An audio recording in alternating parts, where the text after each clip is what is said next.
Hi everyone, it's Robin, R Silent Crafts, and welcome to my studio. Today I'd like to show you the new iron I picked up. This is the Black & Decker Easy Steam Non-Stick Iron with Smart Steam Technology. Regulates steam automatically. If you've been here for a while, you guys know I love a good steamy iron. You might also know that I've gone through a couple of irons recently. My Panasonic cordless, it just bit the dust. It just started spewing water. It was leaking everywhere. It just came out through the bottom sole plate or whatever it's called. It was just calcium deposits everywhere. No matter how well I took care of the iron, it still had those issues. While I decide whether or not I want to purchase an Aliso, I do want to purchase one. I just want to sit with the idea for a little bit longer to make sure that it's a big purchase. So before I make a big purchase, I like to sit with it for a little bit to make sure it's the right purchase for me. But in the meantime, I need to use an iron. I was using my son's old iron, but it's meant for clothing and not for quilting. There's some differences, and with the clothing iron, it was big and bulky, and it just wouldn't press seams. It would just get stuck all the time. So I went on to Amazon, and based on a lot of recommendations, plus my own personal history, I thought Black & Decker, they're usually an inexpensive iron that has a good quality, so let me check it out. And for $16.99, it's a great backup iron. It'll also be nice if I do purchase the Aliso, I'll have an iron that I can use for things with fusible and such, so I don't have to worry about getting it on a good iron and then having to clean it all the time. So we'll just do 2 irons. I like to have 2 irons going anyways. I haven't used it yet, so I thought maybe someone else might be interested to know how a Black & Decker $16.99 on Amazon as of January 12th, 2024, how that works. So let's do a little bit of an unboxing and check it out. Now, if you've ordered from Amazon, you know they are not the best for shipping. You can pick up a Black & Decker iron at Walmart and Target and other places like that. I might suggest avoiding things like Kohl's and Bell's and those more expensive places, the stores, because they'll take a regular iron like this and double or triple the price. But Amazon delivered it in one of their lovely recyclable packages, the little brown bags that they have. And thankfully this is on this side, so it did ding it, but it didn't look like it damaged the iron at all.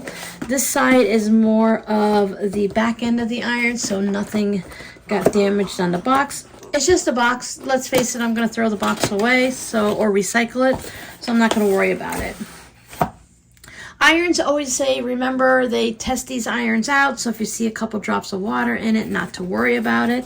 Now this one, I haven't used it yet, so we'll see if it irritates me or not, but once the iron reaches the appropriate temperature, it will turn off after 30 seconds of inactivity. You know we need more than 30 seconds if it's left on its sole plate. So if you leave it sitting down like this, it's going to shut off in 30 seconds. So if you read the entire sentence, it's not that bad, which is a good safety feature. And if you leave it vertical on its heel rest, like we normally leave an iron, then you have an 8-minute shut off. Now that's not too bad. I like the 8-minute. I definitely want to have a shut off for my iron. And I like that safety feature, so if it gets knocked over and I don't notice it, it will shut off.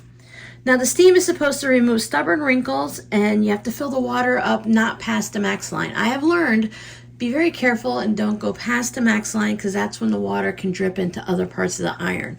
I usually keep mine 3/4 full. I try to stay away from the max line. Alright, so that's enough of the directions. Let's look at the actual iron and see what we're getting into here. So far without water, it's not a lightweight iron, but it doesn't feel too heavy. Some irons can get very heavy, and then once you put water in them, they get even heavier. So I like an iron that is about a medium weight, because I like the weight of the iron to help get out the wrinkles and stuff, so I'm not having to put any force down myself. But repetitive use of a heavy iron can be difficult on your hands, wrists, and shoulders over time. So let's check out the cord. It's a nice length cord, as you can see. So that's really good. So here's our guide. It's underneath here. It's hard to see, but we have, so for 1 2, and 3, which is synthetic, nylon and silk, and polyester rayon. 1, 2, and 3, if you have it set at those numbers, you're not going to be able to use the steam whatsoever. The steam is only going to come in when you're on 4, which is blend, 5 is wool, and 6 is cotton linen. So at 4, 5, and 6, you're able to use the steam. So you can't accidentally steam when you're on a lower number. There's no actual steam on and off. The only way to turn off the steam is to put it at a lower level. It also says in the directions that if you want to have no steam at like the cotton level, then just don't put water in it. So you can still use it as a cotton level, as a quilting iron, just with no water. So here's your basic sole plate. It looks like all the other ones I've seen. It's not huge. It has a nice point there. That'll be nice for some projects. It's not, like I said, it's not overly large. I have a medium-sized hand and it fits on there. Oh, is that where there's no cover for where you fill the water at? That's interesting. I always like to check the package to make sure I didn't get a used iron that got returned and then shipped back to me. But as you can see, there is no cover right there on the water spout where you fill it. It has the safety thing to keep the prongs from, I don't know. Usually there's a cover on it to keep it from being accidentally bent in one way or the other. Maybe that's how we know it's not been used. It still has that on there. And our dial for minimum of the steam. And then here's our 1, 2, oh, this must be our 0 that we bring it down to when we turn it off.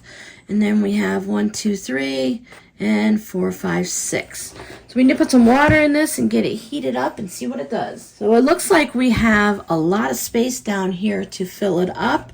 And depending on the amount of steam will be whether or not we have to fill it often.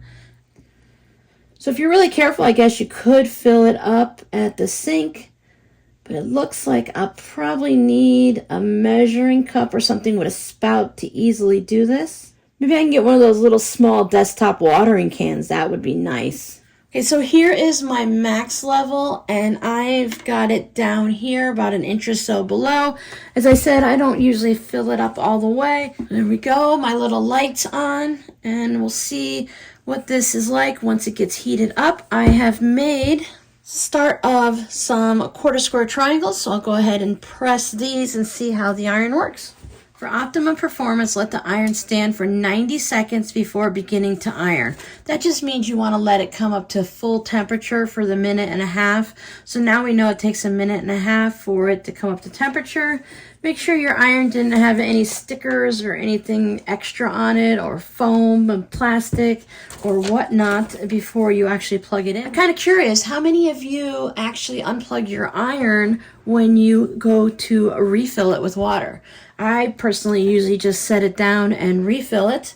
The water really didn't seem to add a lot of weight to it. Of course, it does feel a little bit heavier, but it's not too bad. Let's test out the steam and see if it's warm enough yet.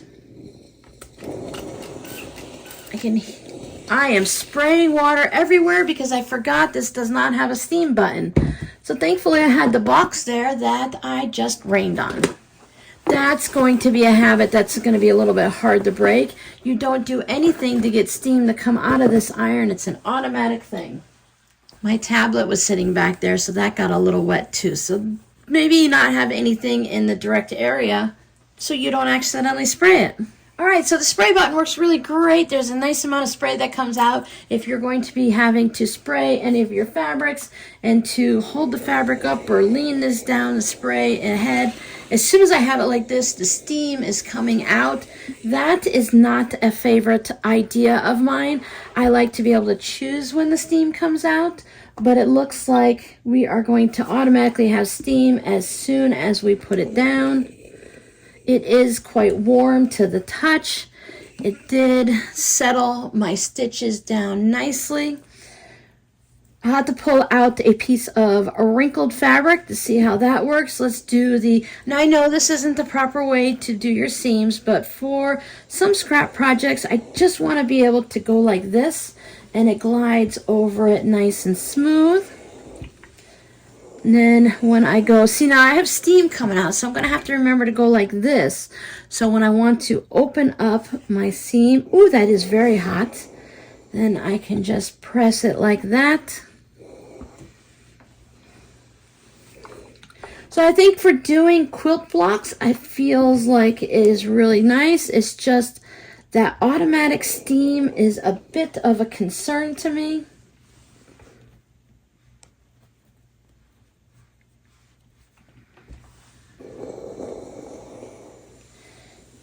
One, I'm going to go through a lot more water that way if it uses a decent amount of water, but I'm going to have a facial too. I have steam coming up everywhere because I like to keep my iron in this position while I'm waiting to do that next step of ironing a block. Normally I would lay these all out and press all the seams and settle the stitches down, and then I would go through and do this. So maybe it would be less of getting steamed, but I think that works out really well. I like the way that it works. I think this for $16.99, I think this is a very good price.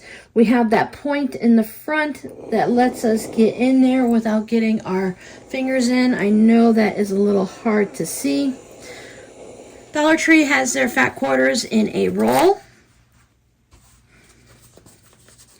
And when it's rolled up, there's usually a crease in the center. So we have a lot of our wrinkles and our creases here. When I open up these fat quarters to prepare them for storage or to use, I like to go ahead and just go down the center. And that does a pretty darn good job for the price of the iron. And then we have these big fat quarter creases. Let's see what we can do with those. New irons, new anything plastic that gets hot does tend to have a little bit of an odor to it. I can smell this. Now if I'm paying attention, I can purposefully squirt on there and add water to that. And that does a pretty good job. I'll do the other one without any water. That takes that seam down real nice. Look at that.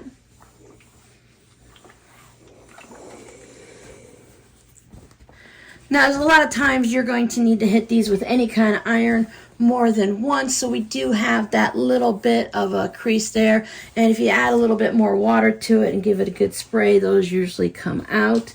We're just kind of hitting it pretty quick. So this one's dry. I haven't spritzed it with the water at all. And look, I'm able to use the iron without putting a lot of pressure down on it. But if I put down a little extra bit of force and my wool mat, it will take a good amount of that crease out so it just gets flattened. I'm really happy with this. I think this is a very nice iron. I will definitely be using this a lot. And I'll work with it for a while, and maybe this will be the perfect iron. Maybe I'll still want to go with the Oliso, because when I'm doing a lot of work and I'm doing a lot of pressing, I find I want that need to set it down and pick it up and set it down and pick it up. I do have some of the silicone mats, but they're currently in storage, so I don't have those available to me right now. So I'll try those when I get them all unpacked and see how that works. So I said, Oliso irons are a really great iron, and I would love to try one out. I really think the mini iron is adorable, but sometimes we just can't afford to get that big one, or we just need to make sure that spending the amount of money on a good iron like that is something of high quality, that it's something that's going to last, and it's actually something that we're going to need. So here is my water level. So I've used about a quarter of what I put in there. You know, I knocked it down a little bit more. So all of that didn't use. Here's the max up here.